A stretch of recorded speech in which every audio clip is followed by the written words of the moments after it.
Gemma reckons I have over 1,000 different strains of bacteria in my faeces.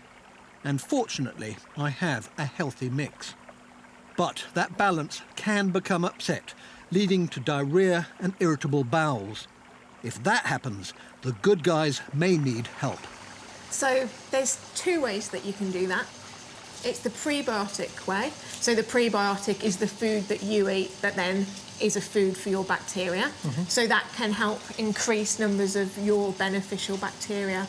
The other way is you can top up the good bacteria by consuming probiotic products that actually have their own live bacteria in, and you're introducing them into your gut by consuming them. In some cases, that's not enough.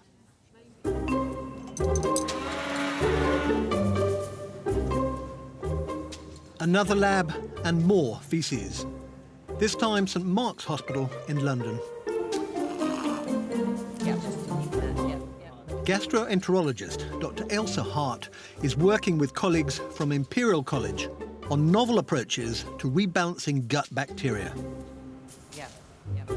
The most drastic of which involves performing a fecal transplant.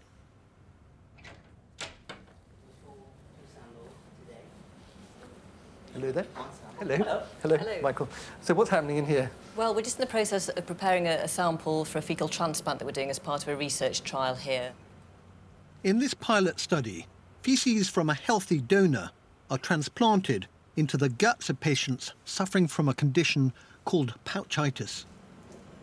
Pouchitis is a form of inflammatory bowel disease, and normally that's treated very simply with antibiotics, but in a small group of patients. When the antibiotics haven't worked, the next line of therapy becomes a little bit trickier, and it's in that group of patients that we're going to try this particular technique. They are hoping to replace the unhealthy mix of bacteria in the patient's guts with a healthy mix of someone else's. First, the donor faeces are blended with salt water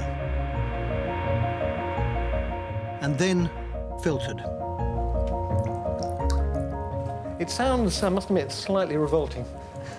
It does sound revolting, it sounds disgusting, but this is for a group of patients who have had a lot of therapies beforehand, troubled by lots of diarrhoea, awful incontinence, and really dreadful quality of life, actually. The next stage is to put the fecal solution into the patient. We take a nasogastric tube. Down it goes, down the nose, presumably? Down the nose, into the patient's stomach, and then it's simply, the syringe goes onto there and you put it down into the patient's stomach. And it just goes straight to the stomach? And it goes straight into the stomach.